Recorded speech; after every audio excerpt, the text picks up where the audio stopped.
Hey, it's Heidi from A Lively Hope. Today I'm sharing part 2 of my Lake Powell quilt. You can watch the first video here for how I set up the quilt top and the reason I started this project.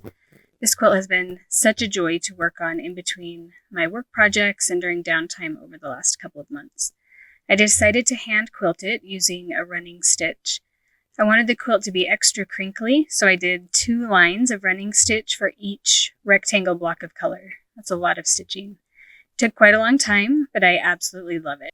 One thing I've learned about myself and having a creative job is that it's really important for me to have side projects and set aside time to work on them. Otherwise, it's easy for me to feel like I need to be working all the time.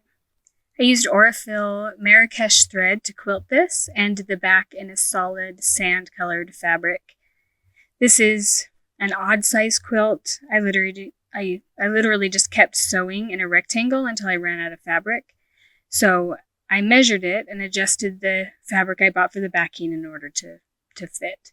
I ended up doing 2 rectangles by 3 rectangles on the back, which is maybe a little weird, but I'm not super worried about it. So after hours and hours of stitching, the quilting was finished. This is one of the projects I worked on during the Olympics and Paralympics, as well as on weekends over the summer. I decided on a dark green bias tape for the binding because I'm not a super experienced quilter. I just purchased it rather than making my own. And I'm very happy with that decision. Someday I'd love to learn how to make my own, but today is not that day. I sewed the binding on the front using a sewing machine and then wrapped it around the raw edge and hand sewed the back down. There's a ton of tutorials and I am not the expert to show you how to do that. As an embroidery artist, hand sewing is squarely in my comfort zone. I worked on the binding during our Over the Garden Wall extravaganza, and mostly finished it during that time.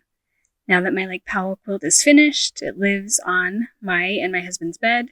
It's just the perfect size for me to have an extra blanket at night, but not my husband, which is perfect for us because I'm always too cold and he is not. I love how crinkly and just warm and perfect this turned out. It makes me so happy every time I see it.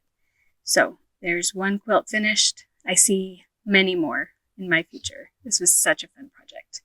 Happy stitching.